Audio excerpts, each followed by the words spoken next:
Okay everyone. तो आज हम स्टार्ट करेंगे साइंस, ठीक है, क्लास 5 और हम लोग पढ़ रहे थे इंपॉर्टेंसी ऑफ वाटर, ठीक है। इंपॉर्टेंसी ऑफ वाटर में आज जो हम लोग टॉपिक लेंगे वो लेंगे कि importancy of water for animal, importancy of water for animals. तो importancy of water for animals। तो इंपॉर्टेंसी ऑफ वाटर, सबसे पहली बात तो ये है कि जो जानवर होते हैं वो भी पानी पीते हैं। जो जानवर होते हैं वो भी पानी पीते हैं, पीते कि नहीं पीते हैं? Yes sir. ठीक है, तो जो जानवर होते हैं वो भी पानी पीते हैं कि ऑल एनिमल्स ड्रिंक वाटर। प्रश्न ये उठता है कि वो पानी क्यों पीते हैं? सर जिंदा रहने के लिए। जिंदा रहने के लिए, ठीक है।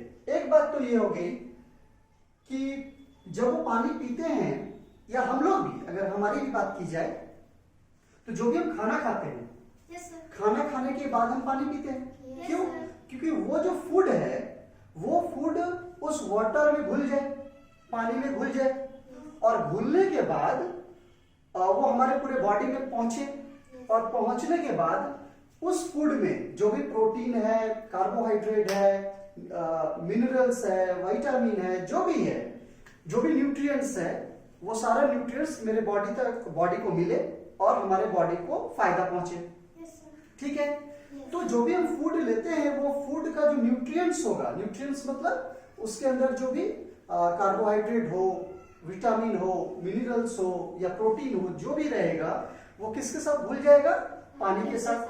पानी के साथ घुलेगा और घुलने के बाद फिर वो हमारे बॉडी के अलग अलग पार्ट तक पहुंचेगा। Yes sir. समझ में आ रहा बात? Yes sir. तो पानी इसलिए भी जरूरी है ताकि हमारा डाइजेस्टिव सिस्टम काम करे, ठीक है ना? यस। और वैसे भी हम लोग पढ़ चुके हैं लास्ट क्लास में कि हमारे बॉडी में कितना परसेंट वाटर होता है? 70% वाटर होता है। तो ठीक है, तो जानवर के साथ भी जो भी जीव जंतु होते हैं, जो भी एनिमल्स होते हैं, उनके साथ भी यही प्रोसेस होता है।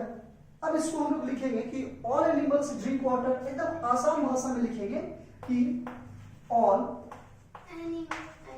Animals drink water. सबसे पहली बात तो है कि जितने भी जानवर होते हैं सभी पानी पीते हैं। Yes sir. पानी वो इसलिए पीते हैं ताकि वो उनका जो डाइजेस्टिव सिस्टम है, जो उनका पाचन क्रिया है, वो क्या करे? काम करे, प्रॉपर काम करे, Yes. ठीक है ना? इसी पॉइंट को लिखते हैं कि this helps them in digesting their food. आराम से लिखेंगे कि दिस हेल्प देम इन, क्या बेटा? Digesting system. their food. This helps them in digesting their food. क्यों? ताकि the nutrients present in food get dissolved in water, ताकि जो nutrients होते हैं वो पानी में घुल जाए और घुलने के बाद उसके बॉडी के अलग अलग पार्ट तक पहुंचे और क्या करे? उसको फायदा पहुंचाए। तो एक लाइन इसको भी लिख लेंगे तो ज्यादा मजा आ जाएगा कि the nutrients present in food. आराम से लिखेंगे बेटा, द न्यूट्रिएंट्स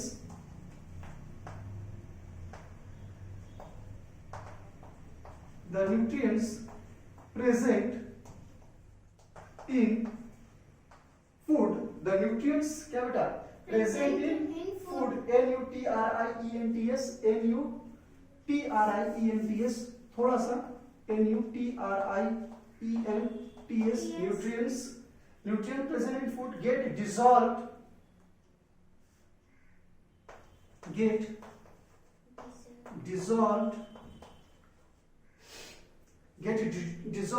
किसमें डिसॉल्व कर जाएगा? किसमें घुल जाएगा? In water. क्लियर सा कॉन्सेप्ट है। कॉन्सेप्ट क्या है कि कोई भी जानवर, कोई भी जीव जंतु पानी पीते हैं तो वो जो पानी जाता है बॉडी के अंदर में, वो फूड के साथ क्या होता है? घुल जाता है। और फूड और वाटर, फूड जो है वो वाटर में डिसॉल्व हो जाता है, घुल जाता है। घुलने के बाद वही घुला हुआ पानी बॉडी के डिफरेंट डिफरेंट पार्ट्स तक पहुंचता है। किसके जरिए? ब्लड के जरिए।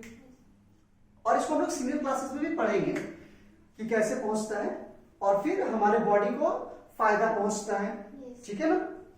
तो यह है मेन वाटर, कि वाटर इसलिए बहुत जरूरी है डाइजेस्टिंग के लिए। वाटर जरूरी है डाइजेस्टिंग के लिए, ताकि हमारा हम जो कुछ भी खाते हैं वो पूरी तरह से डाइजेस्ट हो जाए, घुल जाए। डाइजेस्ट होने में मदद करता है वाटर, तो वो पूरी तरह से डाइजेस्ट हो जाए और हमारे बॉडी को पूरा का पूरा फायदा पहुंचे। क्लियर है ये बात? Yes sir. ठीक है, तो इसको नोट कर लो बेटा आगे।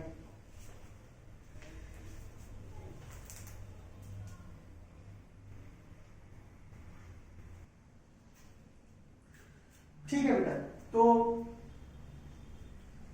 अभी हम लोग क्या पढ़े? अभी हम लोग पढ़े कि पानी क्यों जरूरी है, पानी बॉडी के अंदर में जाकर के क्या करता है। ठीक है ना? तो फिर एक बार हम आपको समझा दे रहे हैं कि पानी बॉडी के अंदर में जाता है और वो फूड के साथ डिसॉल्व हो जाता है, और फिर हमको उस वो जो घुला हुआ पार्ट है, वो जो डिसॉल्व होने के बाद वो जो घोल है, लिक्विड है, वो हमारे पूरे बॉडी के डिफरेंट डिफरेंट पार्ट्स तक पहुंचता है और फिर हमारे बॉडी को फायदा पहुंचता है। ठीक है, तो पानी बहुत जरूरी है। अब बात करते हैं कि कुछ एनिमल्स, जैसे अगर एनिमल्स की बात किया जाए तो कुछ एनिमल हैं जो सिर्फ वाटर में रहते हैं, सिर्फ वाटर में रहते हैं। कुछ एनिमल हैं जो सिर्फ ऑन लैंड होते हैं, सिर्फ जमीन पर होते हैं। कुछ एनिमल्स हैं जो बहुत दोनों में रहते हैं। कुछ जानवर ऐसे हैं जो सिर्फ पानी में रहते हैं, कुछ जानवर ऐसे हैं जो सिर्फ जमीन पर होते हैं, कुछ जानवर ऐसे हैं जो पानी में भी रह सकते हैं और जमीन पे भी रह सकते हैं। तो आराम से इसी चीज को हम लोग लिखेंगे और समझेंगे। बेटा साइंस है, साइंस को जब भी आप प्रैक्टिस करें, लिख लिख करके प्रैक्टिस करें। आप पढ़े लें, समझ लें और उसके बाद लिखिए। समझ में आ रहा है ना? तो साइंस को लिख लिख करके प्रैक्टिस किया जाता है। एनिमल्स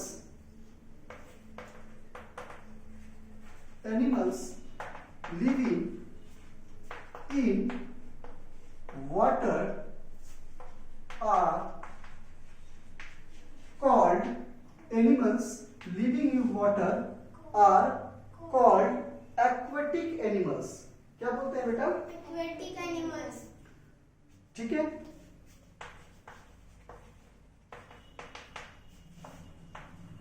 एनिमल्स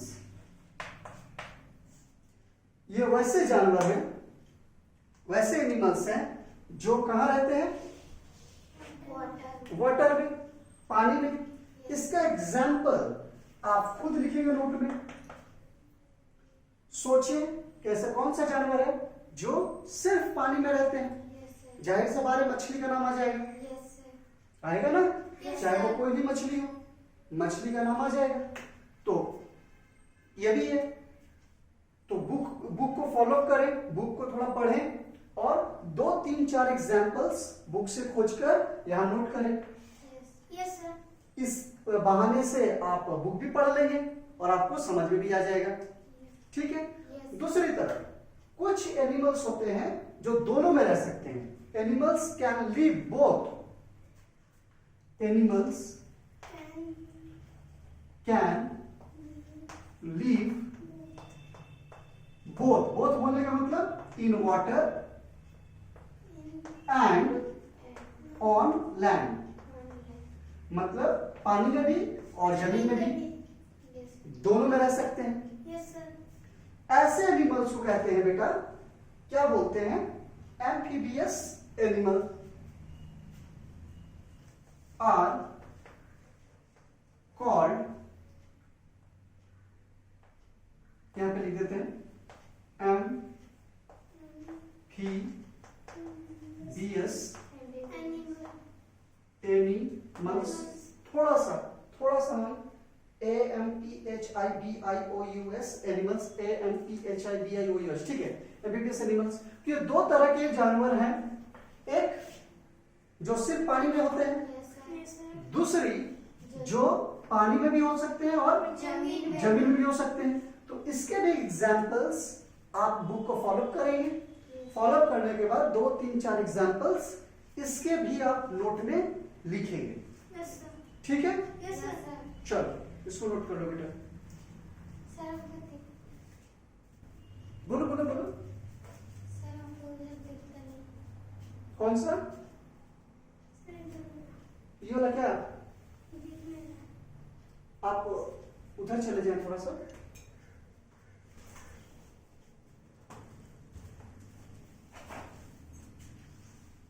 ठीक है, यस सर। चलो एक चीज और, जो भी हम आपको लिख रहे हैं बोर्ड पर, आप पहले उसको पढ़ लें। पढ़ने के बाद समझ लें, एक एक लाइन समझ लें, एक एक वर्ड को समझ लें। जब पूरी तरह से समझ में आ जाए तब कॉपी में लिखें। बात समझ में आ रही है? यस प्रैक्टिस करना जरूर है, लेकिन समझ कर करना है। अगर आप बिना समझे प्रैक्टिस करेंगे तो उसको कहते हैं बेटा रटना। क्या बोलते हैं? रटना। हाँ, बिना समझे प्रैक्टिस करने का मतलब है रटना। तो रटना नहीं है, समझ कर प्रैक्टिस करना है। ठीक है ना? Yes, हाँ, sir. तो जो समझ में ना आए वो पहले पूछ लें, समझ में आ जाए कॉपी में नोट कर लें। यस ठीक, चलो।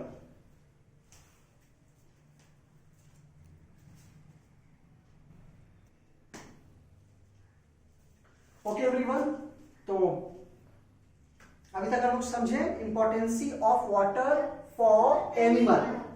अब जो हम पढ़ेंगे वो पढ़ेंगे इंपॉर्टेंसी ऑफ वाटर फॉर प्लांट्स। हो क्या बेटा? प्लांट्स। ठीक है, एकदम लगे हाथ, एक पॉइंट तो लगे हाथ लिखेंगे। क्या? कि plants require yes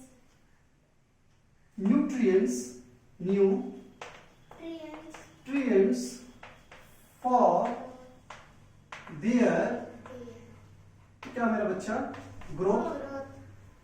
plants require nutrients for their growth. जब भी हम न्यूट्रिएंट्स बोल रहे हैं, न्यूट्रिएंट्स का मतलब होता है विटामिन, मिनरल, प्रोटीन, कार्बोहाइड्रेट। समझ में आ रहा है ना? जो हमारे बॉडी के लिए जरूरी है, तो वो प्लांट्स को भी चाहिए। लेकिन प्लांट्स को सिर्फ एक चीज चाहिए। प्लांट्स का फूड क्या है? क्या खाता है प्लांट्स? बोलो। क्लोरोफिल प्लांट्स क्लोरोफिल खाता है? नहीं हवा वाह गजब। ग्लूकोज। प्लांट्स का जो फूड है वो है बेटा glucose.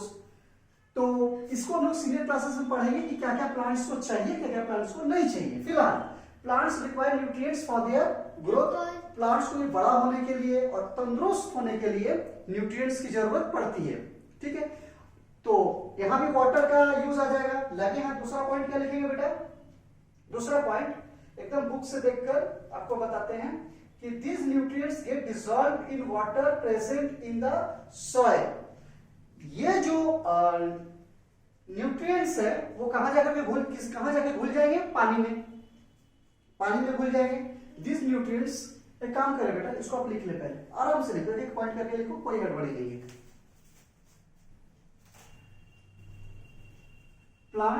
Plants require nutrients for their growth.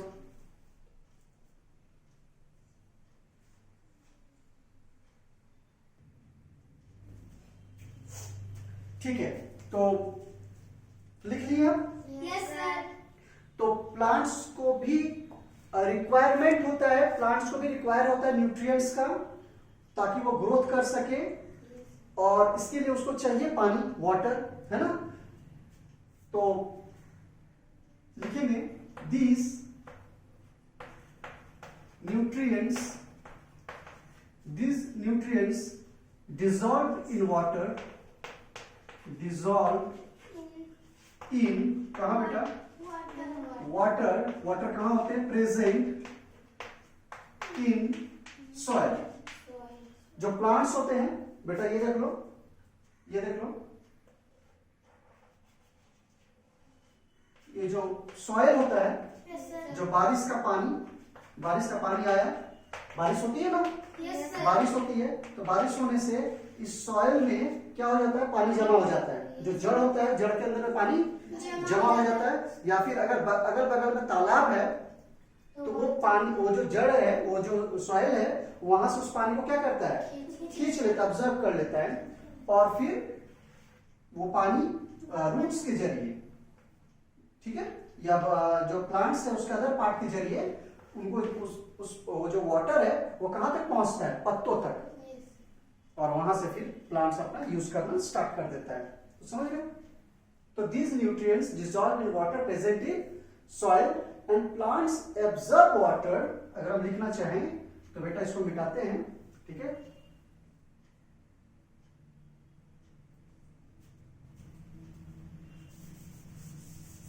लगे हाथ लिखेंगे, plants absorb water from the soil।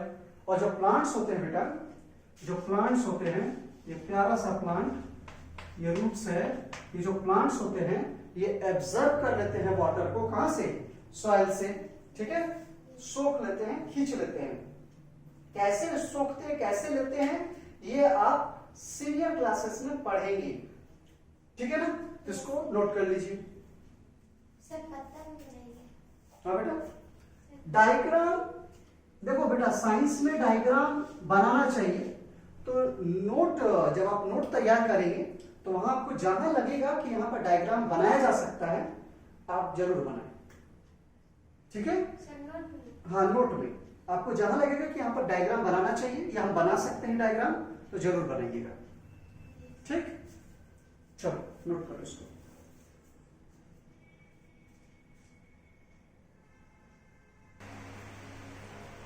चलो आगे बढ़ते हैं।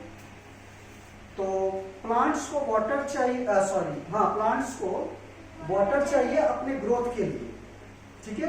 एक चीज और कि plants also need water, plants also need water for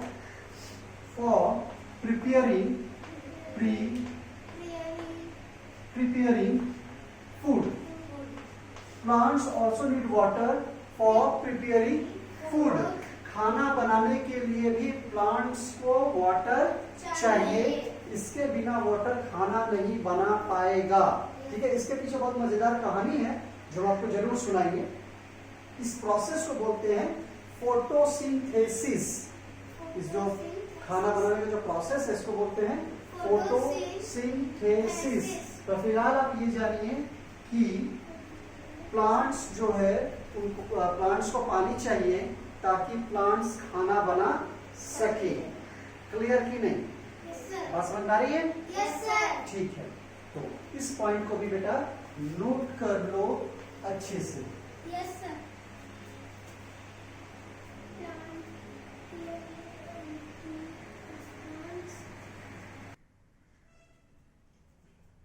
ठीक है बेटा, तो अभी तक हम लोग वाटर का इंपॉर्टेंसी एनिमल में देखें, वाटर का इंपॉर्टेंसी प्लांट में देखें। हम लोग देख लिए कि एनिमल्स को भी वाटर की जरूरत होती है, प्लांट्स को भी वाटर की जरूरत होती है। Yes sir. एनिमल्स को भी ग्रो करना पड़ता है, ग्रोथ चाहिए होता है। Yes, एनिमल्स भी छोटे से बड़े होते हैं, छोटे से बड़े होने के लिए वो खाना खाते हैं। Yes sir. खाना, वो जो फूड लेते हैं उस फूड से फायदा तभी पहुंचेगा जब वो फूड वाटर में डिसॉल्व होगा, और डिसॉल्व होने के लिए पानी की जरूरत होगी। यस चीज सर। समझ में आ रही है? Yes sir. तो ये एनिमल के साथ होता है। दूसरी तरफ प्लांट्स है, प्लांट्स को भी ग्रोथ चाहिए, है ना। Yes, ग्रोथ करने के लिए प्लांट्स को भी न्यूट्रिएंट्स की जरूरत पड़ेगी, और इसके लिए प्लांट्स को भी वाटर चाहिए। Yes sir. तो दोनों लोगों को वाटर चाहिए। तो साथ ही साथ आज हम लोग ये भी देखें कि कुछ एनिमल्स ऐसे होते हैं जो पानी में भी रहते हैं, कुछ ऐसे होते हैं जो पानी और जमीन दोनों में रहते हैं, ठीक है, जिनके नोट आपको तैयार करने होंगे। ठीक उसी तरह से कुछ प्लांट्स भी ऐसे होते हैं, कुछ पौधे भी ऐसे होते हैं जो सिर्फ पानी में होते हैं, यस सर। है कि नहीं, वो पानी में ही रहेंगे, यस ठीक है, पानी में ही उनका जन्म होगा। कुछ प्लांट्स ऐसे भी होते हैं। तो आप जब नोट तैयार करेंगे तो मेरे नोट को और बुक को ओपन रखें, ठीक है, बुक को भी पढ़ें और उसमें जो भी इंपॉर्टेंट नाम आएगा, जहां जहां आपको लगेगा कि इस नाम को लिखना चाहिए, उसको आप जरूर लिखें। एक बात, दूसरी बात ये कि एक एक वर्ड को आप समझ लें और उसके बाद नोट तैयार करें। तीसरी बात ये कि साइंस है, अभी से ही साइंस का प्रैक्टिस करना है, लिख लिख कर, ठीक है ना। साइंस का पहले लिख लिख करके सुबह दोपहर शाम आप प्रैक्टिस कर ले एक बार, ठीक है। Yes, sir. हाँ, दिन भर हम नहीं कह रहे कि दिन भर पढ़ना है, दिन भर नहीं पढ़ना है, सुबह थोड़ा सा प्रैक्टिस कर ले, दोपहर में कर लें और शाम में प्रैक्टिस कर लें, Yes, sir. Yes, sir. ठीक है। इससे क्या होगा कि वो चीज आपके दिमाग में पूरी तरह से बैठ जाएगा, ठीक है। लेकिन समझ कर, अगर कुछ चीज ना समझ में आए तो पहले पूछ लें, उसके बाद प्रैक्टिस करें, Yes, sir. ठीक है। Yes, तो अगले क्लास में भी हम इंपॉर्टेंसी ऑफ वाटर के बारे में ही बात करेंगे, Yes, sir. ठीक है। Yes, तो sir. तब तक आप इसका एक अच्छा सा नोट तैयार कर लें, Yes. चलो ठीक है।